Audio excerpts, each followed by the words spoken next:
5 Live Formula One. Hello and welcome to Abu Dhabi in a session where the sun will set and we will see who is the fastest on a Friday. I'm Jenny Gow, alongside me is Harry Benjamin. Harry, it's always nice to close out the season in style, and I know we had the debate earlier about, was this the track, was this not the track to close the season out on? Well, it is. Doesn't matter what we want, it's what we got. It is the 22nd and final race of the year for 2023. Yeah, round 23. Yes, because of course we had a couple, Imola and China, then never made it. But both of those are expected to return for next year. But yeah, we see off the season here in Abu Dhabi, which has become a bit of a staple, hasn't it? And now, as we get into free practice 2 and the sun starts to set, now it really becomes a little bit more representative as to what the conditions are going to be like for qualifying in the race. FP1, half the grid were rookies. It was in the daylight. Didn't really get too much of a read on the competitive order. So now 10 regular drivers back into their slots to join the other 10, and we'll get a real look as to who's fast and who's got some work to do. Yeah, George Russell topped FB1 earlier on today, and as Harry alluded to, 10 rookies as part of this rule that they should all, every driver should be replaced once at least through the season with a rookie. They all chose today, unsurprisingly, in unrepresentative conditions to do that. Alice Powell, W Series winner, alongside me as well,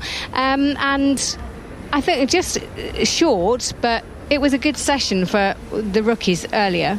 Yeah, I think it was a very good session, and F1 has a bright future with the junior talent. Obviously Drogovic jumped up there into P2 at the very end of the session, 3/10 or just under 3/10 off George Russell in the Mercedes. Obviously he was ahead of Lance Stroll. And then we had a good showing from Schwartzman. He was 0.03 of a second off Carlos Sainz, both on the same tyre. And then we go a little bit further down. Obviously, it depends on what these teams are sort of doing in terms of testing. I know Christian Horner said we had our own sort of plans that we needed to do.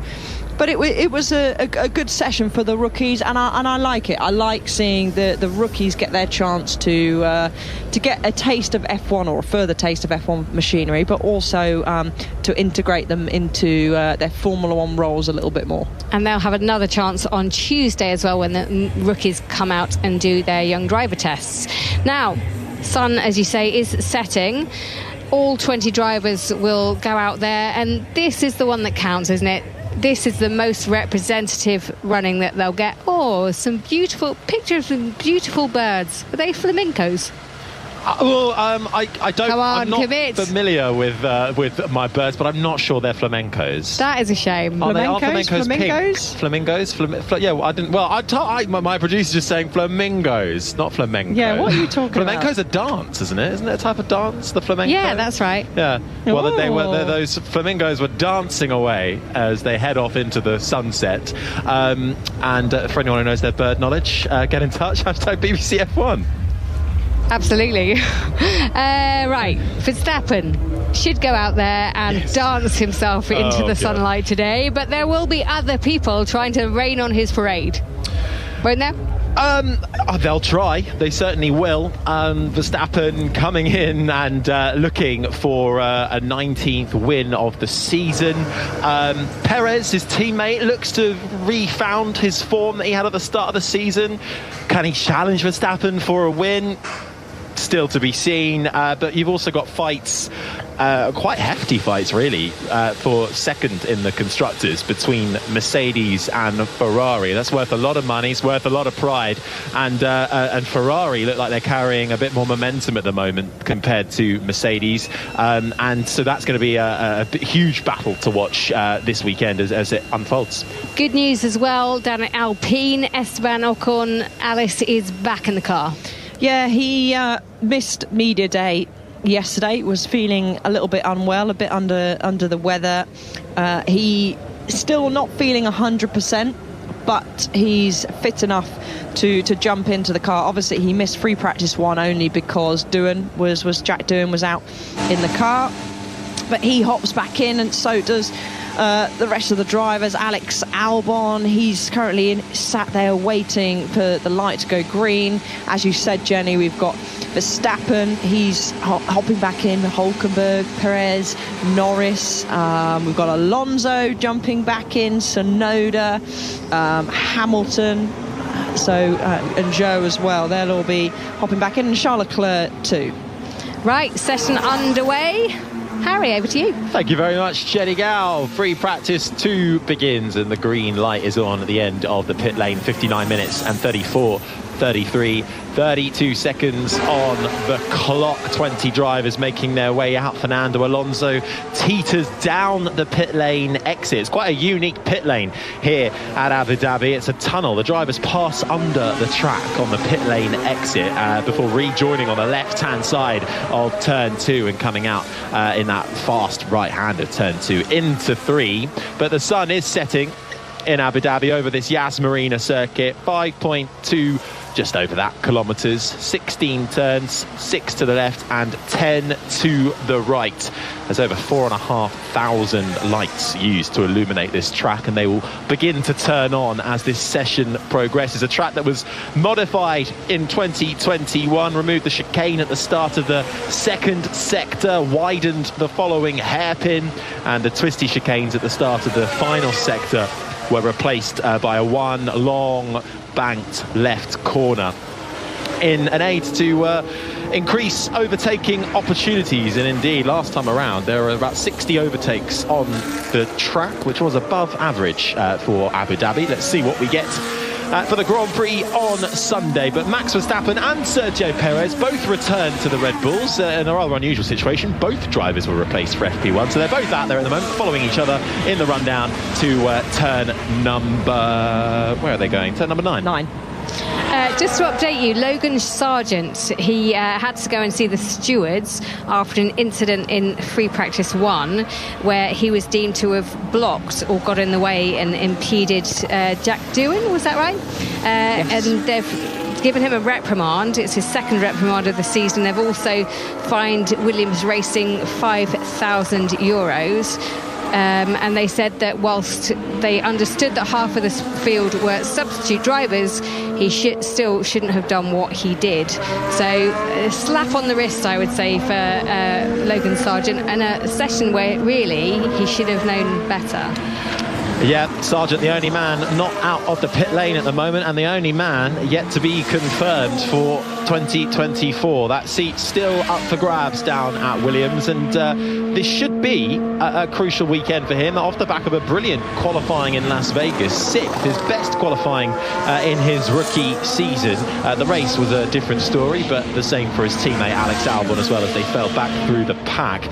But certainly coming to a track in Abu Dhabi where actually Alice, he'll know this track. He was in FP1 for Williams here last year. We've raced here in Formula 2 before. So actually for our rookies, Sargent and Oscar Piastri as well, let's not forget, they've been through a run of tracks recently that they haven't really had any experience of. Now they're coming back to a bit more known territory. Yeah, they certainly are. Oscar Piastri obviously wrapped up a couple of years ago his Formula 2 title here when he could lay down some donuts. I think it was on was it turn 9? He did his donuts for the crowd of securing his Formula 2 title. So yeah, as you said, Harry, those two particular drivers will, I'm sure, welcome coming back to a track where they've had good success, good experience in Formula 2 as well, as Max Verstappen now bleeds into the last corner, winding up to continue to set a fast lap as he does a 126.453, just ahead of Alexander Albon, as they'll be making the most, won't they, of this session. Data-wise, how much would they have gathered? If you were listening to the coverage earlier, there was quite a few teams that were opting to run the rakes, so the sensors on their rookie drivers' cars, just to try and gather as much information as possible. And the sound you can hear now is Lewis Hamilton, who jumps back in. The car handed back to him from the very fast Formula 2 driver that is Frederick Vesti, as Hamilton gets a slight slide out of the last corner on the medium tyre, crosses the line and goes P11. A 5-time winner around the Yas Marina circuit is Lewis Hamilton, and him, much like a lot of drivers in FP1, coming out of that final corner and just struggling with traction. The car just sliding from underneath him, that rear sliding out from underneath of the car, but Hamilton in the control. Kevin Magnussen has just gone fastest in the Haas, a 1:26.4. George Russell, though, in the Mercedes has just come around the final corner and displaced him. A 1:25.9 now is the fastest time on the board. Everybody out there on the medium compound of tyre, except for Valtteri Bottas, who in his Alfa Romeo is on the hards, and Logan Sargent has gone out on the soft compound of tyre. And the soft C5, the medium C4, the hard C3 on the lower end of the scale in terms of sort of tyre demand. So the graining issues that we saw in Las Vegas shouldn't be so impactful this weekend. They are the softest compounds in the range. It's the same tyres as Las Vegas, but normally Abu Dhabi is a one stop, maybe a two stop. Yeah, the difference that we've got with Las Vegas is, of course, the temperature. You've got more lateral and longitudinal, you could say, energy at this circuit, but the temperature played a big part in Vegas. We've obviously got temperatures here that are much higher. We are running air temperature 27. I can tell you it didn't get anywhere near that kind of temperature in Vegas, with track temperature around 33. Track temperature during qualifying in the race, if I remember rightly, in Vegas was around about 16. So it was a little bit chilly. And there's obviously a difference in terms of degradation. You've got heat related, and we've also got the relation of oversliding and how you bring the tyre in as well. So here they won't have as big as issue of bringing the tyre in. It'll be more the traction. The asphalt grip is certainly higher than what we saw in Vegas as well, and as I said, the lateral and longitudinal energy as well. So lots of different factors for the drivers to factor and consider here in Abu Dhabi compared to Vegas. Harry, just a note on Lando Norris. Obviously, he didn't finish Vegas. He was involved in that heavy crash and had to go to the hospital just for precautionary checks. So he was declared fit later that day, and I've just spoken to the team. They're saying he's feeling fine. He is just on an outlap. Obviously, he missed the first practice session because it was Pato Award was in the car taking part in that test, but he's feeling better, and that's good. They think they should go well around here, so let's keep an eye. Piastri's currently 5th, Norris down in 18th, but hasn't done a good lap yet. Yep, still on his outlap, and Norris, with that retirement last time out in Vegas, ended a 21 race finishing streak for Lando Norris, which is quite impressive. That's a decent streak for Lando. But one quick point to point out is George Russell, as you said, Harry, he's done a 1:25.9 on the medium tyre, and he's already a 10th quicker than what he did in free practice 1. So we also had a Formula 2 qualifying session, the track evolution. We've got a car in the wall. It's Carlos Sainz and the Ferrari. He's gone straight into the wall, and that has brought out a red flag. So session stops, and the left-hand side of that car has made contact with the wall, and I think it's coming through turns 2 and 3. Yeah, the like fast 3. right-hander of 3 on the outside. He's saying he's okay on the radio, but coming through then the right-hander of turn 3. We haven't seen exactly how it happened yet, but the outcome of whatever happened is he's found the wall. Now I wonder if and that front left is totally caved in. He's getting the steering wheel off. He's reported on the radio that he is okay. Red flag out. But we saw, actually, and I think it was the last flying lap by Robert Schwartzman in the other sister Ferrari, came on the radio and said, I had a big bottoming out, let's have a look. Oh. Yeah, he's just bottomed out there, and he's a passenger, so that's really unlucky. Sparks flying. The sound you can hear is riding on board with Carlos Sainz. Now, listen out. He had no chance. Yeah, as you heard, this... Yeah, I crashed, guys. Dirty air from the car. Gave me a massive snap. The dirty air and the bump, I think. I mean, there was a car in front of him. Unsure who it was. There would have been dirty air. It looks like it's an AlphaTauri. But that was, you really saw the car bottom out, and we had, as I said, numerous cars. Porsche was one of them, I think Sargent, Schwartzman, as I said, who have bottomed out there. And when you have that kind of effect with and bottoming is basically where the bottom of the car hits the ground, bottoming out, that will then cause you to snap and you lose all grip. It just turned on him though, didn't it? And he had no chance. And we now are seeing pictures of Carlos Sainz getting into the medical car next to the stricken Ferrari. The whole left-hand side of that car completely destroyed. Once again, 2 race weekends on the trot where Ferrari will have a lot of work to do to repair Carlos Sainz's car. And he hadn't even set a proper lap time yet. Taddy Leclerc was up in 7th and Sainz was down in 11th. And so concern from the Ferrari pit wall. Bits of polystyrene as well from the barriers falling across the runoff area. Red flag. The clock continues to count down. So 49 minutes and 10 seconds remain while they try and claw that Ferrari out of the barrier and then repair the barrier. Jenny Gow. Yeah, that's bad luck for Carlos Sainz, isn't it? On a season where it seems like he's had a lot of bad luck, even though he's won one race. And you look at that car and it's a heavy impact, both front and rear. Is that a gearbox? Are they going to have to replace things like they did last time out? I mean, they took that penalty last time out and it catapulted them back to 11th to start, 11th or 12th on the grid. They're in this fight, and as things stand, they could struggle now if Mercedes have a clean weekend to come back from this. This is exactly what they didn't want. Yeah, Jenny, you've hit the nail on the head there. Could it be a gearbox? And just looking at the tyre in the barriers as the tractor's now coming to recover the car, it's quite hard to see how much it pushed that rear left wheel across, basically. So if it has shifted that wheel inwards, then that would have done damage, of course, to the inside of the gearbox that they are unlikely to be able to repair, or likely to be unable to repair. So I mean, he's not had much luck, has he, Carlos Sainz, in the last free practice 1 in Vegas, free practice 2 here.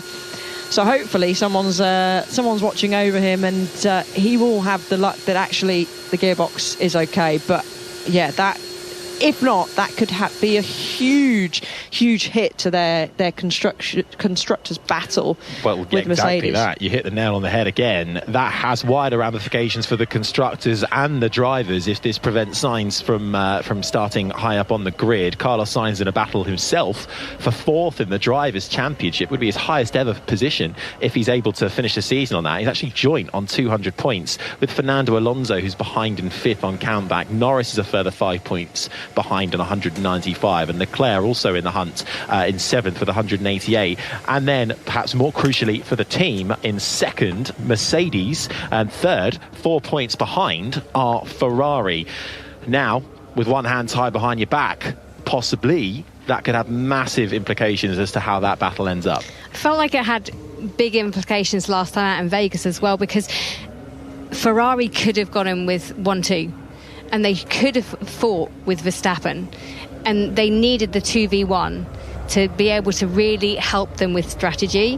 And if once again they can't have those two cars together fighting it out, it just gives another helping hand to the person who doesn't need any helping hands at all in Verstappen. No, it's interesting that, because because I suppose you could say from last time out with Mercedes, they also had their fair share of bad luck, whatever you call it, with Russell having the penalty. He finished 4th on the roads and was given then a penalty which dropped him down. Hamilton had an incident with Piastri which gave him a puncture, so he had to come into the pits and finish lower down in the points. So it's ebbed and flowed between the Ferrari and the Mercedes drivers. So the bottom line being, the gap at one point up until the summer break between Mercedes and Ferrari was 50 points plus in Mercedes' favour, and now with it being just 4, it's not game over, but it's certainly given them a lot more of a job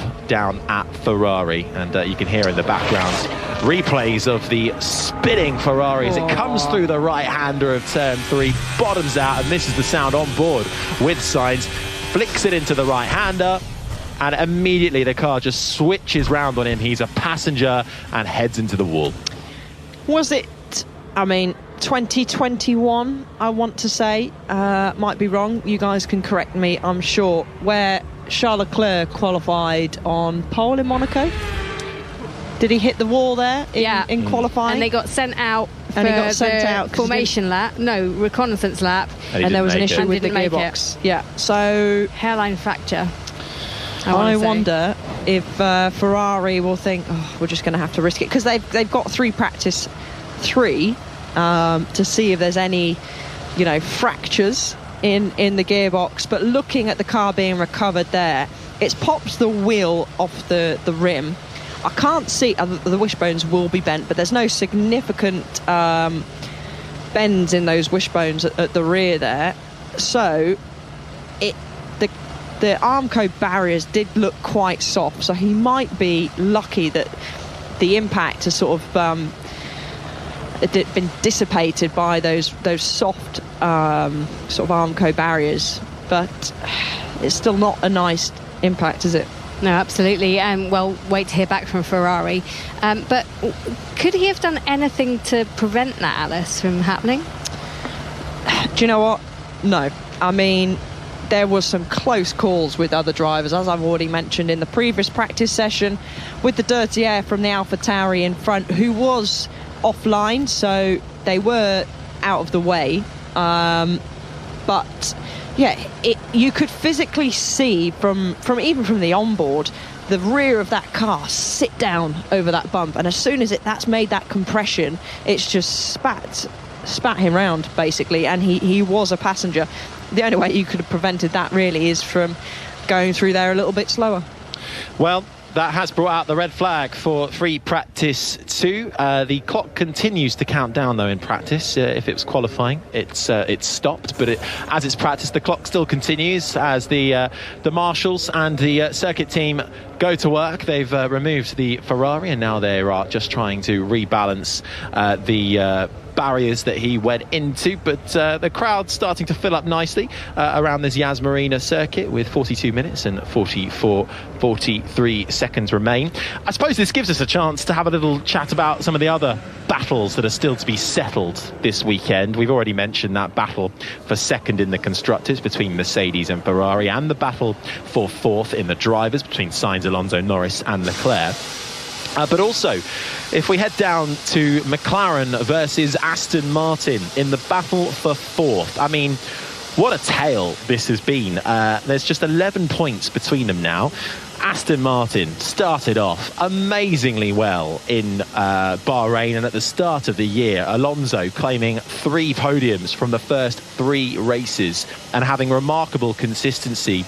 But then their development just falling off slightly in the latter half of the season, whereas it was the complete opposite for McLaren. Starting off in Bahrain, I think it's fair to say pretty appallingly, with Piastri not finishing the race. Norris finished in 17th, and it was a struggle for a lot. Suddenly, they bring in upgrades. Is it okay? Yeah, he said he's okay in the radio, so all okay. That was Ocon just asking if Sainz was okay on the radio as he made his way past the scene of Sainz's spin. Here's Gasly, his teammate. Looks really bad.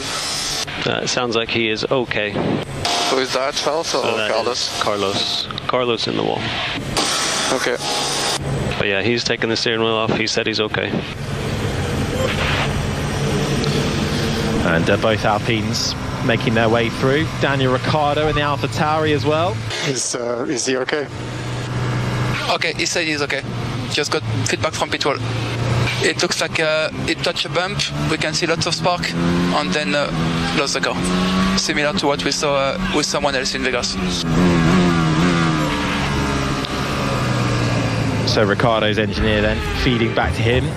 Possibly a bump on the track, but what is for certain is that Sainz and that Ferrari will not be taking part in this FP2 session as it's loaded up onto the back of the flatbed truck and will be driven away as the barriers continue to be replaced. Jenny Gow. Of course, worth noting that it's Friday, and that means they usually run Friday gearboxes. So even if something does happen to that gearbox, there might not be any penalty to fall their way. So worth noting. I haven't done a Friday session for such a long time. Andrew Benson, of course, made me remember, it's Friday gearbox.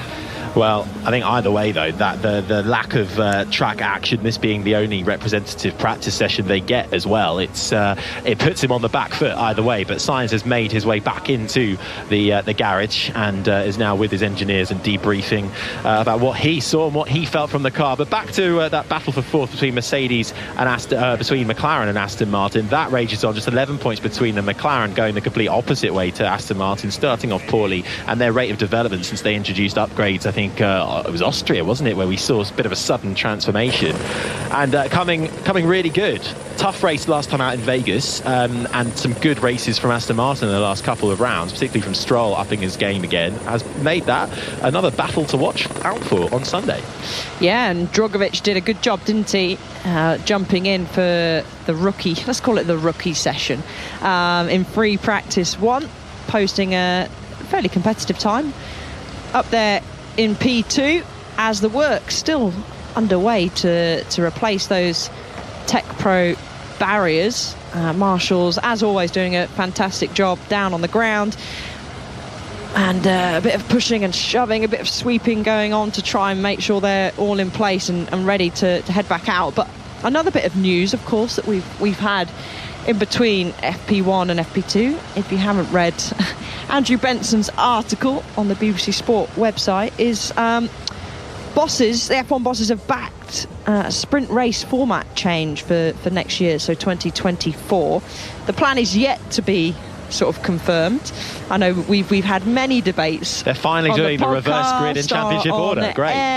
That'd be great. Of what they should and shouldn't do with the sprint weekends. But it's likely that we would see qualifying for the sprint on Friday, and then the sprint race on Saturday before qualifying for the main Grand Prix. So that's what differences we are likely to see. There is also a little bit of thought being given to reversing some positions on the grid for the sprint, which, that's what we need. That's what we need. I always bang on, people say she's talking about the junior categories again, but if you watch F2 and F3, it certainly spices things up and makes, people are going to say, yeah, Max would still win, but he'd have shorter time to do it in. But, I'm up for change and trying new things. So, yes, there's more information on that on the BBC Sport website. Oh, what a plug. Well done, Harris. So those are some interesting changes to take note of as we move forward. This will be the last race of the season. We'll then have the post-season test, which happens here in Abu Dhabi as well. It's happened every year for the last few of them, but still under red flag conditions with 36 minutes and 50 seconds on the clock for free practice 2 after an incident for Carlos Sainz, finding the wall, bottoming out, coming through the fast right-hander of turn 3, and really looking like there was nothing he could do as the Ferrari span out from underneath him and headed straight for the wall. He is okay, he's out of the car, he's already back in the garage having a debrief with his engineers. What else to watch out for? Should we go to the battle for 7th? Should we tee that up nicely? Because we were doing the math, really, weren't we, in between FP1 and FP2 about just how much these positions are worth, and it literally is tens of millions of dollars between each constructor position. 7th is currently occupied by Williams, who have a 7-point advantage over AlphaTauri, who are in 8th. They have a 5-point advantage over Alfa Romeo in 9th, who have a 4-point advantage over Haas in 10th. And that is tight, Alice, isn't it? And AlphaTauri and Alfa Romeo brought upgrades this weekend. They mean business right to the bitter end. Did Jenny work it out that it was roughly about 9 million between each position? which, well, I must say that will change. Absolutely change my life. It'll change all of our lives, that's for sure. So it's big bucks that we're talking about here. Hence why, of course, these teams have bought the upgrades. Vital points. And some of you were probably saying, yeah, but it's for 7th. Who cares? But it makes a big difference when it comes to developing the car and progressing further up the order next year. Points make prizes, and in this sense, in the constructors, it certainly makes the money.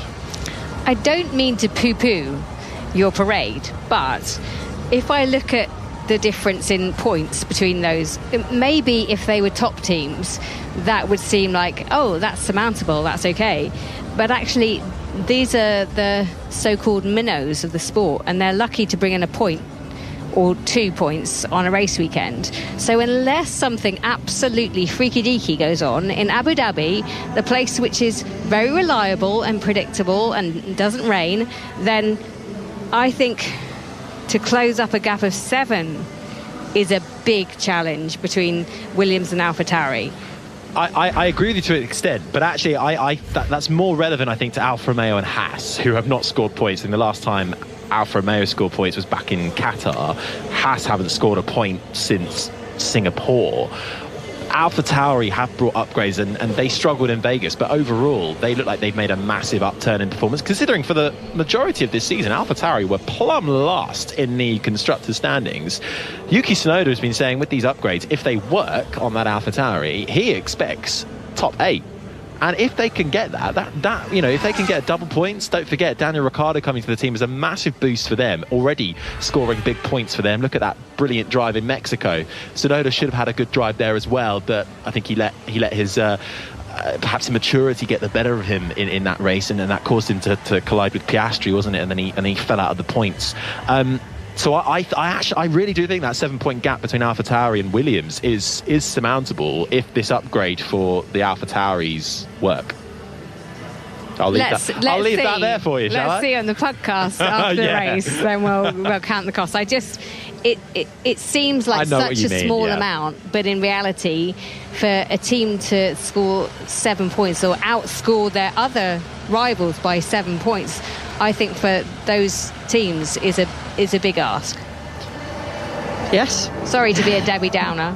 It's look, we'll see what happens. You know, you say it can be maybe a little bit predictable here, but who knows? There was rain in Bahrain a few weeks ago for the World Endurance. Okay, it was a practice session, but torrential rain in the World Endurance Championship, so it could still rain in these part of the waters. It's not going to rain, but I'm just adding in maybe a little bit of hope there, as we're still waiting now.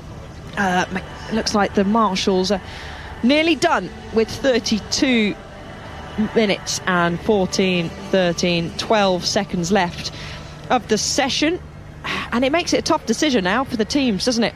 Will they have time for some quick laps, or will they go into some long runs?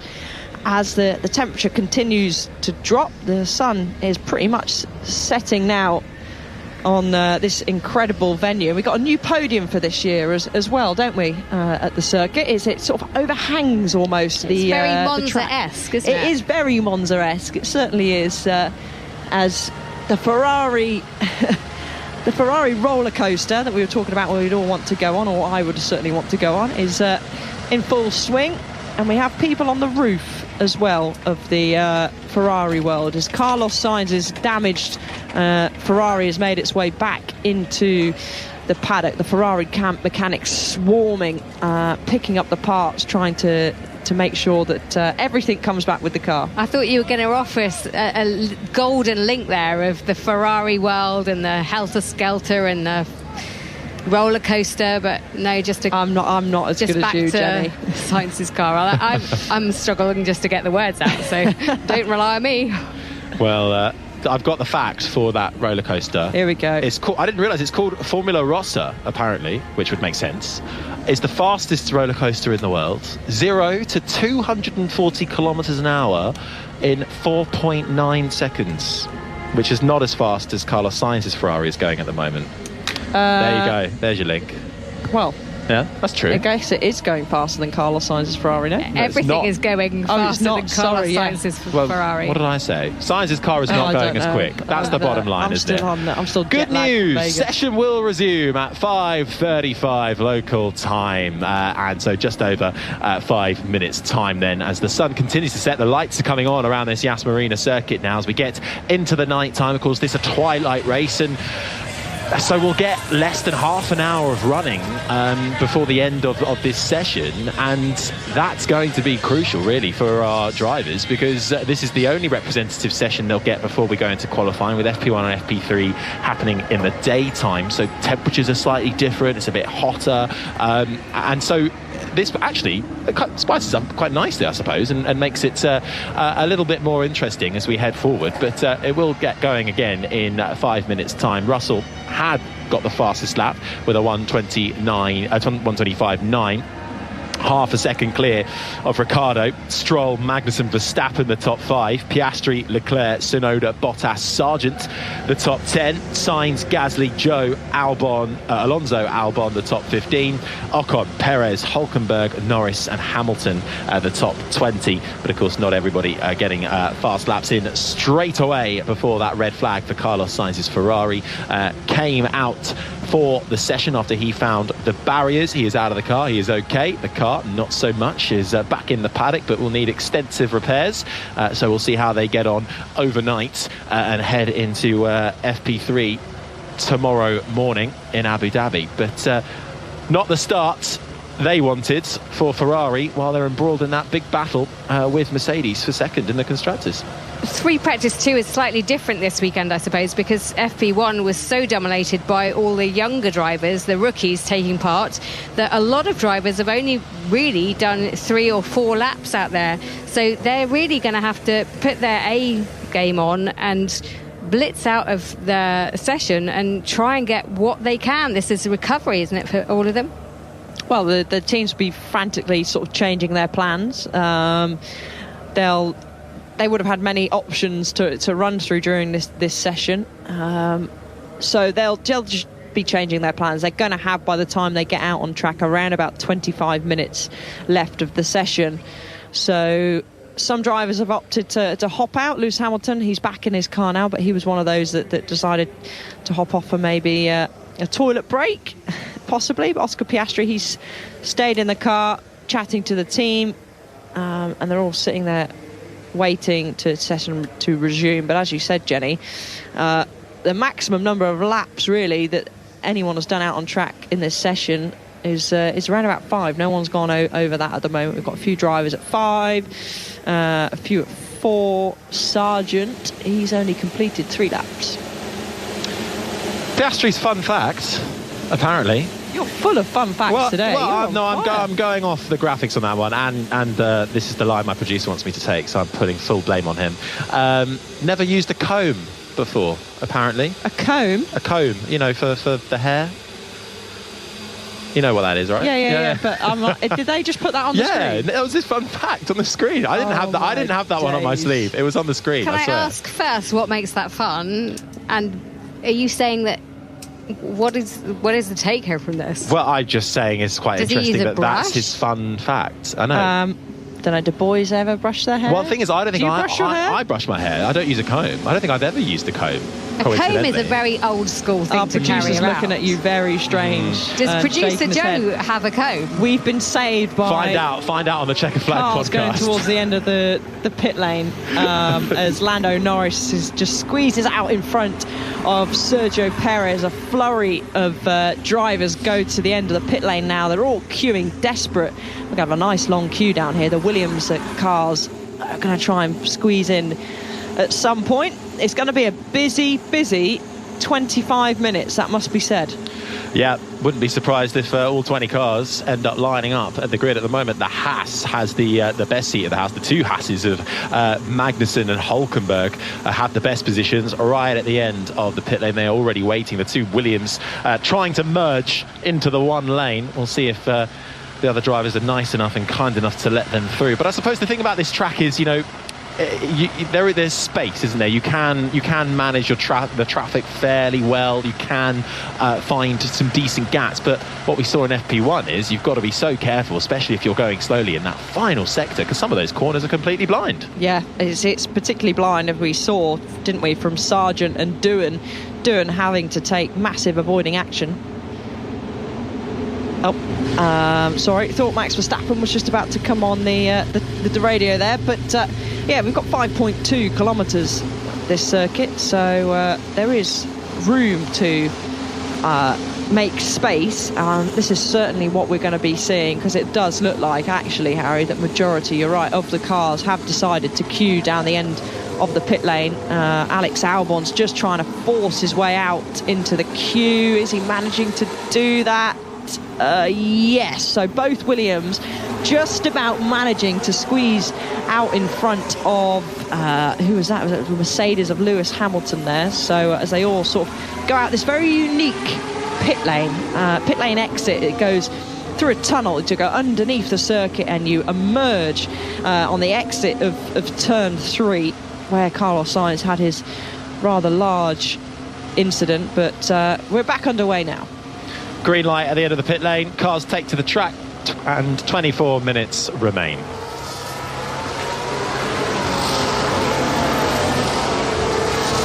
Yeah, after a lengthy delay in FP2 due to a red flag for the Ferrari of Carlos Sainz, who found the wall, we are back underway. George Russell in the Mercedes is currently fastest, but it's Max Verstappen who'll be looking to take his 19th win of the season come Sunday's Grand Prix. 23 minutes and 49 seconds remain of this session as Perez makes his way out. In fact, they're all out, bar Carlos Sainz for obvious reasons, and George Russell as well, not out there yet. Jenny Gow. Yeah, just an update from the Williams team principal, James Vowles, who says that they are not going for pole, so their main aim of this session is just to see the long run pace. They might put on one low fuel lap just for the timing sheets, but that's probably it. Okay, thank you, Jenny. Bit of side-by-side tussling as they came out of the pit lane to restart this session. Ricciardo and Hamilton neck and neck coming into the pit lane exit, and Hamilton winning that one out, and Ricciardo just having to yield. The two Williams took their time in getting out of the pit lane. Here's Verstappen. Oh, yeah, lovely. Well done there. Can you please record that? Noted. And Verstappen, I think, trying to make a comment on perhaps the Williams, who had a clear gap in front of them to go as they were trying to merge into the fast lane, but both bided their time to give themselves a bit more of a gap to the cars that had just gone out in front. Verstappen not happy with that one. Yellow flag though straight away, and there's another car in the wall. It's the Haas of Nico Hülkenberg, who's damaged his right rear tyre, the rear wing as well. And I think he's picked up a bit of advertising hoarding, and it's come to a stop, and that's coming round turn 1, and just before he gets to turn 2, so that's happened very early in the lap, just before he stopped the car, just before the left-hander of turn 2, and just like that we've got another red flag. The clock continues to count down as the Haas of Hülkenberg is stopped. Here's what he has to say. Lost at the exit of turn 1. And it's as simple as that. He lost it on the exit of turn 1. We can see some of the tyre markings. We haven't seen a full replay yet, but Hülkenberg and Haas out of this session. Yeah, that looks like to me from the tyre markings that he's probably run a little bit wide. And we actually, again, I keep talking about this bottoming, and we saw in free practice 1 some drivers bottoming on that curve. It's quite an aggressive curve. There's a little bit of astro there on the exit too. So we're just about to see a replay now. We're riding on board with Nico Hülkenberg as he feathers it into turn 1, gets a little bit of understeer mid-corner, and yeah, his rear wheel, no bottoming, but his rear wheel just touches that astro, and he does just lose. I mean, I would say that's possibly a bit of, let's say, cold tyres. Shouldn't have that issue here, but there didn't look like there's anything in it to really send the car around there, and unfortunately that has done nowhere near as much damage as there was to Carlos Sainz's car, but it's certainly damaged the rear wing and the right rear. So he's out of the car now, steering wheel back on, which is mandatory, otherwise a fine would be coming his way, as he walks now over to the hoarding, has a look, hands on the hips, looking at the car, and we're going to have another delay. It won't be, of course, as long as the previous one, Harry, but it's certainly going to cut the session much shorter than everyone would have liked. Yeah, and the rear of that Haas really scraped along the side of the wall, which picked up a bit of advertising strip as well, which is lodged in the rear wing of that Haas car, and Nico Hülkenberg forced to lean on the very wall he's just scraped his car across as he waits for the medical car to come and pick him up and take him back to the pit lane, as the safety crews as well head out to collect that stricken Haas, as the sole remaining Haas now of Kevin Magnussen is back into the garage. Jenny Gow. I think I said the wrong thing at the beginning of this session, which is that it was a very predictable track. Well, we've now got 10 drivers that missed FP1 because the rookies were in. Then FP2, we've got red flags, 2 of them, which means very limited running. Then FP3 will be an unrepresentative lap because it's sunny. So we go on to qualifying with a lot of question marks and some possible different answers. Unpredictability. I love it. It's like a sprint weekend. Yeah, love that word in Formula One. Love a bit of unpredictability. I can't get my words out now. Sorry, it's catching. But yeah, I mean, they have got practice session obviously tomorrow. A lot of all the drivers know this track. So now I'm the one now who's being negative, now who's talking it down. Hülkenberg has found the exit to the outer side of the circuit, helmet off, as he has a chat with some of the marshals who I think are directing him on where to go and how to get back to the pit lane. But a real shame for Hülkenberg there. He actually hasn't raced this new circuit. He tested here last year with Haas in the post-season test, but hasn't raced the new layouts. Of course, he had a few years away from Formula One, so he knows the old layout, but hasn't had a chance to properly race the new layout yet. Hülkenberg then taking the big points for Haas this year with that 7th place back in Australia. Kevin Magnussen, his teammate, picking up a few more points paying positions, but just the 1 point every time with a few 10th place finishes. But Haas at the bottom of the pack when it comes to the constructors. Wasn't it Hülkenberg who had an incident here several years ago? I'm hanging like a cow. Yeah. Still remember that. Yeah, that was a scary one. That was coming up through at the end of the long straight, the left hand of turn 6 and 7. Yeah. And that was a scary one, wasn't it? He was lodged side on, upside down against the wall in his Renault, I believe, wasn't it? Yeah. He, of course, he knows this track fairly well.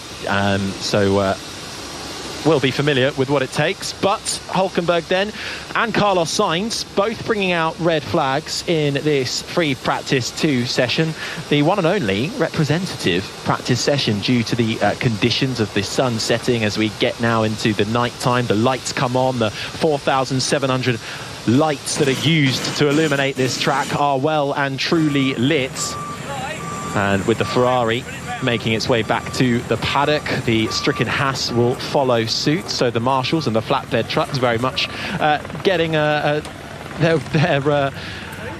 work on for this FP2 session. And good news, once again, the session will resume at 5:44 local time. So in a couple of minutes' time, just under that, we look to get back, which is very specific, isn't it? 5:44. I was just desperately trying to see which I was having wheels, a giggle here, the tyres that people were putting on, and I'm trying to look under the blanket and I couldn't quite see. I thought she was almost like it was a 3D TV. Smell-o-vision needed to be there. I could smell the rubber, I just couldn't see it. So yeah, they've all gone with the medium banded yellow Pirelli tyres. They have. I thought I just saw somebody with a soft as well, but we'll wait and see for our timing page to update.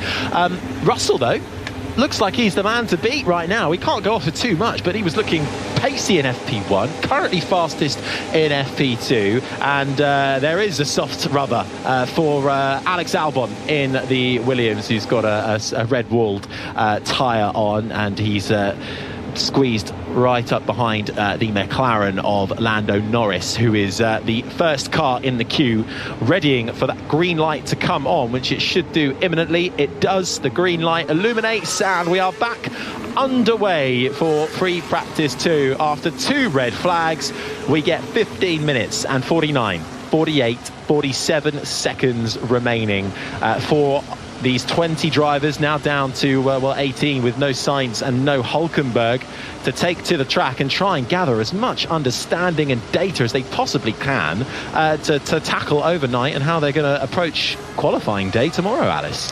Yeah, so it looks like initially before that red flag, most of the grid, to be honest with you, went out on the soft tyre, which you expect they were going to set a few quali laps in preparation, as Max Verstappen goes around the outside of the two Mercedes drivers, and he's now trying to tackle Pierre Gasly. And I can imagine we're going to get some Max Verstappen radio, and he does just squeeze past Gasly, so that's proper close there, going around the outside underneath the tunnel. So Max not holding back in terms of trying to make space, but I would expect now we're going to see a few long runs, as a lot of the grid are going out on the medium tyre. Yeah, there was a bit of a race at the end of the pit lane, and Verstappen squeezing past both Mercedes. Yeah, I'm getting blocked. Copy that. I mean, they're squeezing into a tight space, and then there's what is Verstappen doing coming out of the pit lane. First of all, he goes past Russell, nearly clinches the wall as it starts to pinch you in. The cameraman had to jump out of the way. Verstappen's just crossing all the lines to pass. That was Russell saying what Verstappen is doing. And then, as the pit lane, it goes downhill, then through the left-hander under the tunnel and underneath turn one. He squeezes his Red Bull past the Mercedes of Lewis Hamilton, who's on the inside. So Verstappen sweeps around the outside. Two Mercedes done in the pit lane. I'm not sure that was quite necessary from Verstappen. He obviously felt like he was being blocked and wanted the track space, but that seemed a bit far to go with that. Yeah, it was a little bit too much, especially when he nearly clipped the cameraman by crossing over the line. The cameraman had to jump out the way. A bit unnecessary from Max. That line is there for a reason, yeah, it's for safety reasons. And everyone's entitled to try and get their own space on track, and there is that gentleman's sort of agreement, but that sort of went out the window, didn't it, between him and Esteban Ocon in Las Vegas. I don't think they have many agreements in general. No, I don't think they do, but yes, skipping over that one, and we'll head straight back to the current on-track action, as Lando Norris, he has just gone purple in the middle sector. That's fastest out of everyone. He's on the medium tyre. He's currently 19th, but he goes across the line, jumps up to the top of the times of 125.6, which is nearly 0.3 quicker than George Russell, as Hülkenberg watches on from the side of the track. And Oscar Piastri as well. So the other McLaren driver has gone fastest in the first sector. He's just coming towards the end of the lap. He's on the soft tyre, so he has opted to stay on the softs, and he goes a further 2.5 quicker than Piastri. But that's soon taken away from Valtteri Bottas, who sets a great lap to go 0.3 quicker than the McLaren driver. Fantastic lap from Valtteri Bottas. Yuki Tsunoda goes up into 5th, and Zhou Guanyu makes it an Alfa Romeo 1-2 in what will be their last race weekend in Formula One. For now, Alfa Romeo will depart F1. Their tie-up with Sauber comes to an end in preparation for Audi joining up with Sauber from 2026 onwards. Alfa Romeo will revert back to Sauber next year, with a title sponsor expected to be announced. But fantastic effort from Bottas and Zhou Guanyu at the moment. Gasly has now split them in his Alpine, but the fastest lap time with Bottas is a 1:25.0. This is the sound of Charles Leclerc as he makes his way through the left-hander of turn 9, that new corner that was introduced a couple of years ago, before you then come into 10, 11. Tricky braking zone of the right-hander of 12 is just braking and turning at the same time through 13, then the left-hander of 14. So easy to run out wide and hit the wall on the exit before you then skate through the blind right-hander of turn 15. The pit lane entry comes up to your right, one final corner to go, then across the line for Charles Leclerc on the soft compounder tyre. It's fastest, so 1:24.8 for Leclerc, 0.2 quick clear from Bottas, Gasly, Zhou, Piastri the top 5, Norris, Tsunoda, Russell, Albon, Ricciardo the top 10. That's a good effort, you have to say, from Bottas. just 2 tenths shy of Charles Leclerc in the Ferrari, as Lewis Hamilton then streams down that back straight. The Red Bulls move out the way for him, heavy on the brakes into 6. As you can hear, revs spike as he comes across the other start-finish line that's here, the other pit garages that we have on the circuit, which F2 Formula 2 is based, as he swoops into turn 9 now. DRS slams shut. Lewis on the medium tyre compared to those in front of him. He is 1.2 seconds down to Charles Leclerc by the time we get to the middle sector, as he's quite neat and tidy through there, Harry.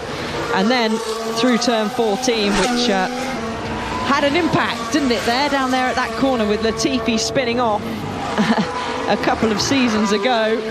Don't take us back, Alex. I'm moving on, because Lewis Hamilton crosses the line and stays in 18th place. So a disappointing run for Lewis on that medium tyre.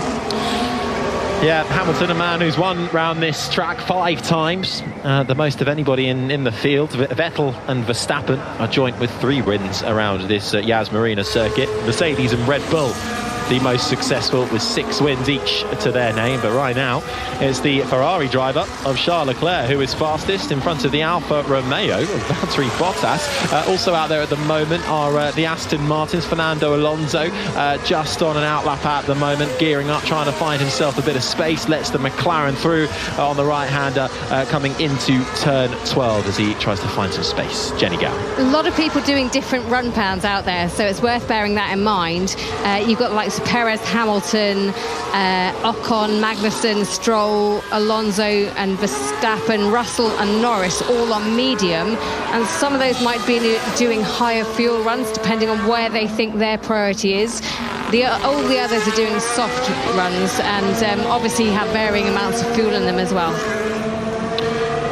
Thank you very much. This is the sound of Alonso coming across the line into turn 1, where Hülkenberg spun his Haas to bring out the second red flag. No such problems for Alonso. Then makes his way through the right-hander of turn 3, where Sainz spun out and caused a red flag for his Ferrari hitting the barrier. Then you come into the remodified part of the track from 2021 we go straight towards the left-hander of turn 5 before you then go down 1.2 kilometres of the straight up into 8th gear before you slam on the brakes just after the 100-metre braking board into the left-hander of 6, then the right-hander of 7, tentative on the throttle up through the gears, 5th, 6th, then you get to the next DRS activation zone, which takes you to the run entering the left-hander of turn 9.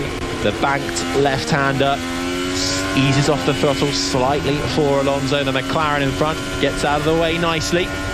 He makes his way through 10, 11, then into the braking of the right-hander of 12. Personal best in Sector 1 and Sector 2 so far for Fernando Alonso, who is out there on the soft compound of tyre. And it's been a neat and tidy lap for Alonso. He's got one more corner to go. Not too much traffic getting in his way. A little bit tentative on the throttle coming out of the final corner, and he gets it up into 6th place, 1:25.3, about half a second off of Leclerc's fastest time. Yeah, it was very neat and tidy, wasn't it, from Alonso. Had 2 shots at the throttle there, as you said, at the final corner.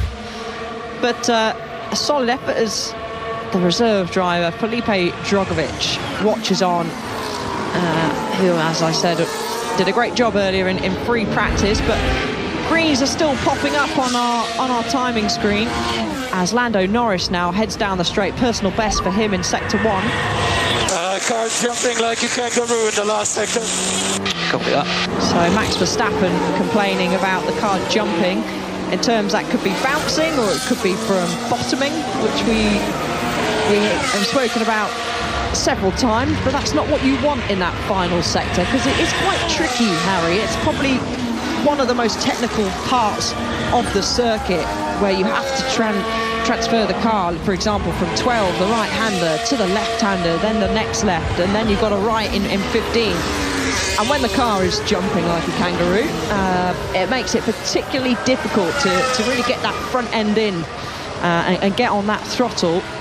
But Lando Norris, he doesn't seem to be having too much of a problem with that. Just some sparks still flying out the back of his car has a little bit of a squirm on the rear as he heads across the line out the final corner and jumps up half a tenth of Charles Leclerc in the Ferrari on the soft tyre.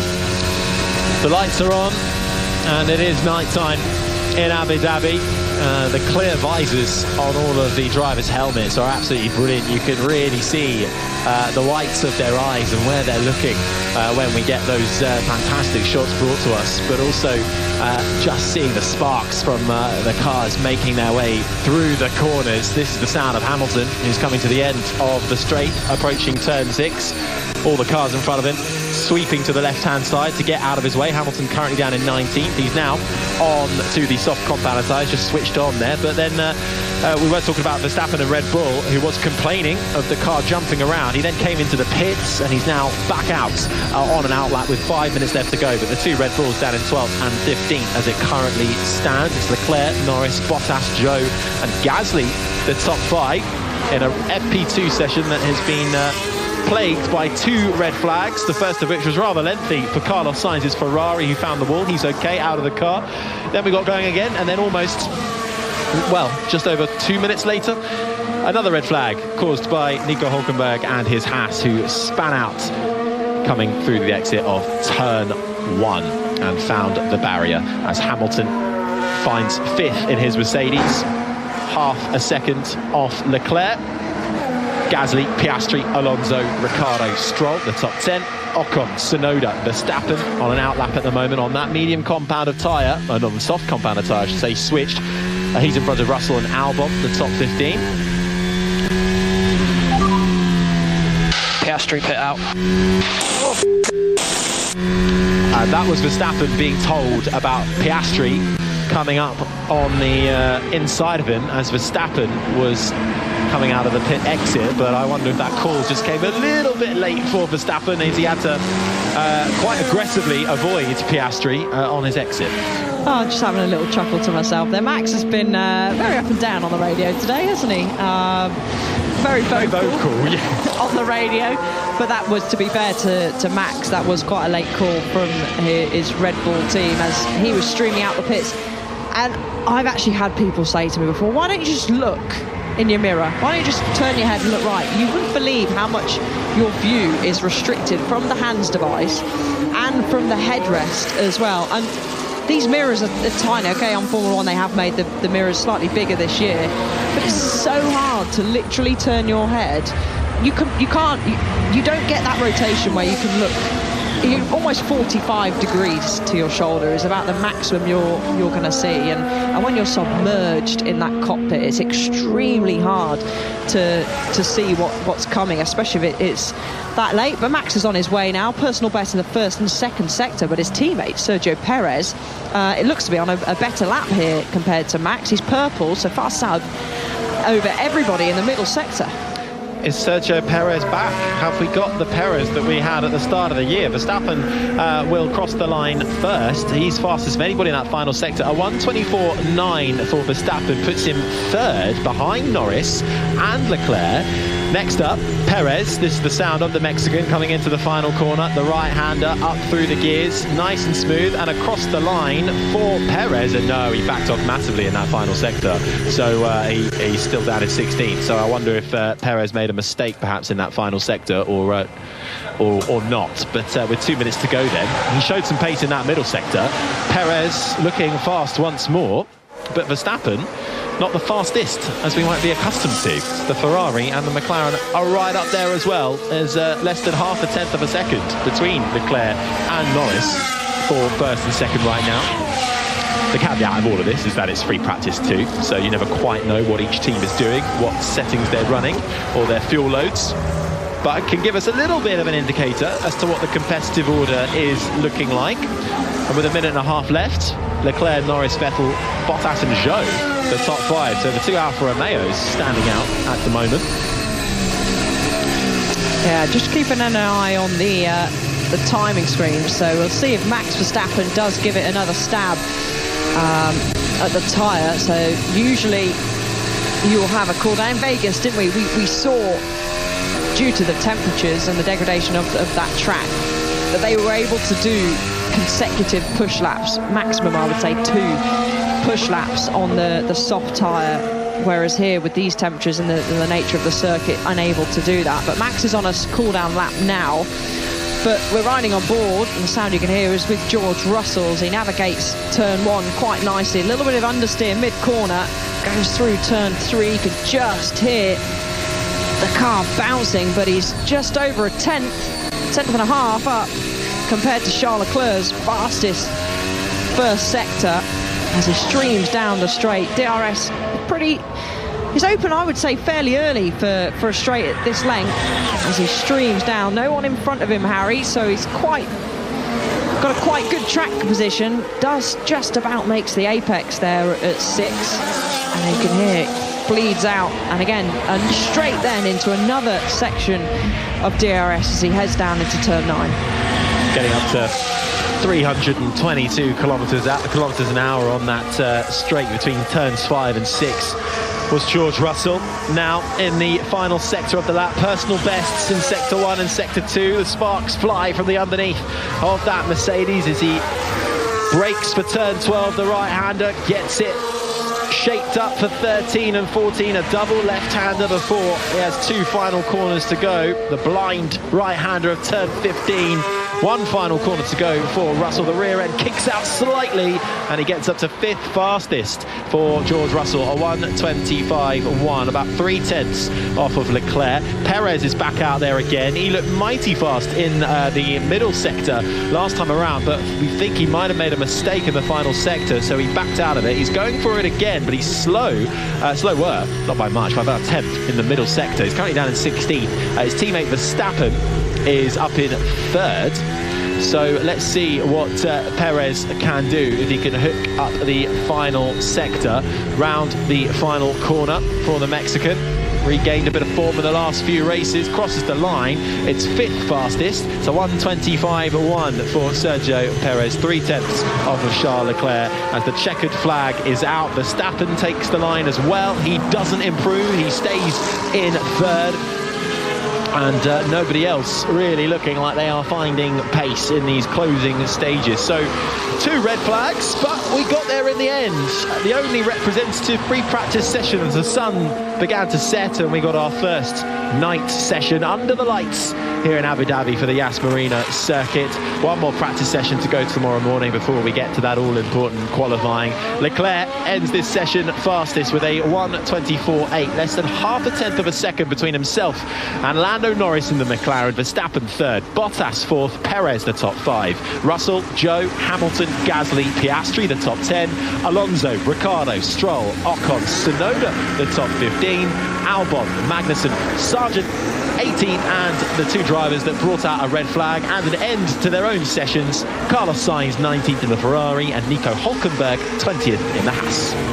So Leclerc fastest once again in practice 2, and again his teammate on the sidelines having to watch on. His dad's there watching on as well.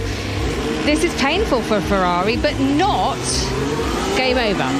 No, it's not game over, and I suppose it kind of helps that, yes, they've got a long rebuild, or a bit of a rebuild to do on Sainz's car. We know they can rebuild that Ferrari in pretty pacey time, but the fact that we had such a long red flag for Carlos Sainz, and then pretty much immediately again another red flag for Nico Hülkenberg, everybody is a little bit on the back foot. We haven't had a smooth session. Not everybody has got the running they needed to, which perhaps is the one saving grace for Sainz heading into FP3, hopefully tomorrow morning. Alice, who would you pick out as a session that really impressed you? I'd say Bottas. He's there in 4th place. It's 2/10 shy of Charles Leclerc, but I would say that's a pretty good effort from him in the Alfa Romeo. His teammate Joe is down in 7th place, a couple of tenths shy of him, so a strong showing from him. Lando Norris, after his accident in Vegas, where he said he's actually fine, he said he's never been better, I heard him say in an interview yesterday, so he's straight back to it. For you, isn't it? Never been better. So I would say those 2 in particular have had a good showing, as we can hear now the drivers lining up on the grid, able to do their practice starts. Harry, McLaren split strategies in that session. They're really wanting the points in this, aren't they? They're desperate.